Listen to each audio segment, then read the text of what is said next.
안녕하세요, 정실장입니다. 예전에 제가 프로필 촬영 가격에 대한 영상을 올린 적이 있는데, 오늘은 제품 촬영 문의가 들어왔을 때 견적을 어떻게 내는지 그 부분에 대한 얘기를 해보겠습니다. 또한 클라이언트 분들도 어떤 요소들이 사진 가격에 영향을 미치는지 이런 내용들을 알고 있으면 예산 잡을 때 훨씬 수월하시겠죠. 그렇다고 어떤 제품 촬영은 얼마, 어떤 제품 촬영은 얼마 이런 걸 말씀드리는 건 아니에요. 세상엔 수십만 가지 제품들이 있고 포토그래퍼마다 사진 가격이 다 틀리니까요. 가격을 책정할 수 있는 그 기준을 말씀드리는 거예요. 이 기준들은 저 정실장의 기준이라는 것도 참고 부탁드립니다. 그럼 가보도록 할게요.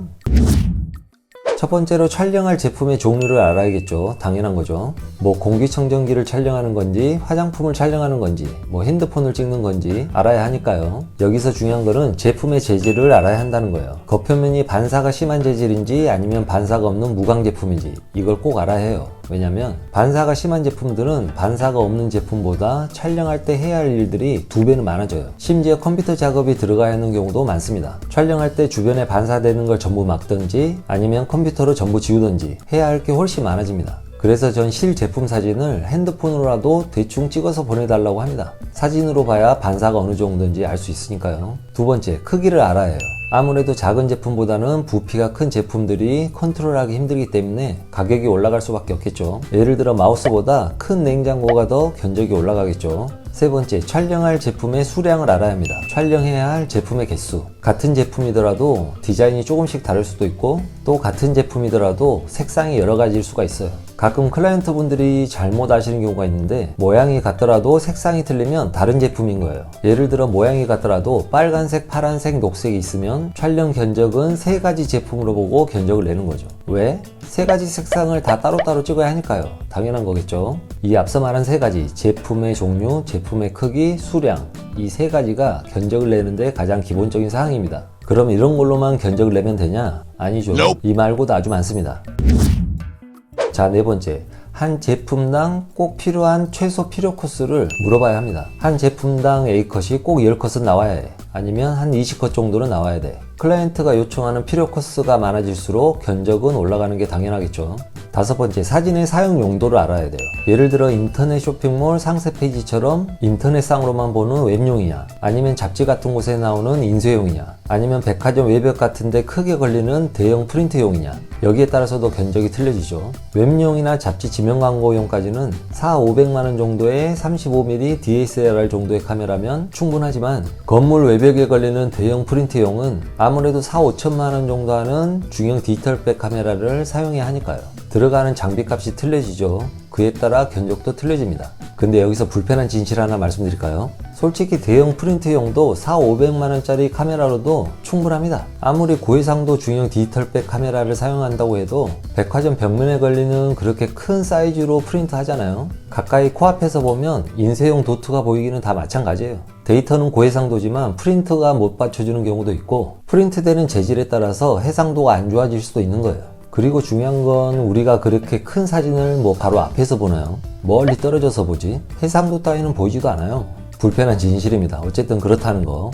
여섯 번째, 클라이언트 측에 촬영하고자 하는 컨셉의 시안이 있는지 물어봐야 돼요. 시안이 있으면 보내달라고 해야 됩니다. 저 정실장 같은 경우에는 클라이언트 측에 시안이 없고 뭐 스튜디오에서 알아서 멋있게 찍어주세요 라고 하면 촬영 비용이 올라갑니다. 자, 여러분 생각해보세요. 클라이언트 측에서 이렇게 찍고 싶어요 하고 시안을 보내주면 포토그래퍼는 그 시안대로 비슷하게 촬영해주면 돼요. 고민할 게 없습니다. 물론 시안이랑 똑같이는 안 찍죠. 포토그래퍼의 감성을 더해서 뭐 소품도 바꾸고 배경도 바꾸고 그렇게 찍겠죠. 그래도 시안이 있으면 촬영자 입장에서 훨씬 편합니다. 근데 시안이 없고 알아서 찍어주세요 하잖아요. 인터넷 검색에서 시안 뽑고 그걸 클라이언트한테 보내서 이런 컨셉 괜찮으세요? 라고 물어보고, 또 그게 마음에 안 든다면 다시 검색해서 시안 뽑아서 다시 보내주고, 계속 이러한 작업들이 인건비입니다. 당연히 비용이 올라갈 수밖에 없죠. 근데 요즘엔 80% 이상이 클라이언트 측에서 시안 뽑아서 다 줍니다. 그래서 촬영 비용이 많이 내려가긴 했죠.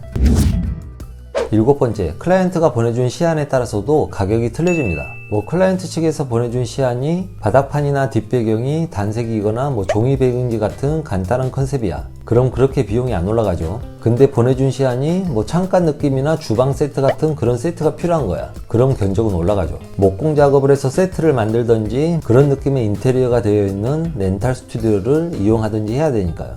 정말 예전 한 15년 전까지만 해도 웬만한 세트는 그때그때 촬영할 때마다 목공 작업하고 페인트 바르고 벽지 같은 것도 붙이고 해서 한번 촬영하고 철거하고 했는데, 요즘은 렌탈 스튜디오들도 워낙 많고 잘 해놔서 굳이 그렇게까지는 안 하죠. 정말 특별한 세트가 필요 없는 이상 거의 렌탈 스튜디오를 이용합니다. 세트를 만드는 것보다 렌탈 스튜디오를 이용하는 게 비용이 훨씬 저렴하니까요. 단 많은 장비를 들고 이동을 해야 하기 때문에 출장비는 발생합니다. 8번째, 촬영 종류에 따라 투입되는 촬영 스태프의 인원수도 고려해야 됩니다. 예를 들어 간단한 작은 제품 촬영일 경우 뭐 촬영자 한두 명이면 되죠. 근데 촬영해야 될 게 엄청 큰 돌침대야. 막 각도별로 돌려서 찍어야 돼. 그럼 스텝이 3, 4명은 필요하겠죠. 당연히 인건비가 올라갑니다. 마지막 9번째, 클라이언트 측에서 컴퓨터 합성 작업 같은 걸 의뢰할 때가 종종 있습니다. 예를 들면 고기를 굽는 불판 같은 거를 촬영을 해야 되는데 연출 컷에서 굽는 고기 위로 연기가 솔솔 나는 그런 컷을 원해. 또는 시원한 느낌의 음료를 촬영해야 되는데 클라이언트 측에서 외국 바닷가의 그런 느낌의 컷을 원해.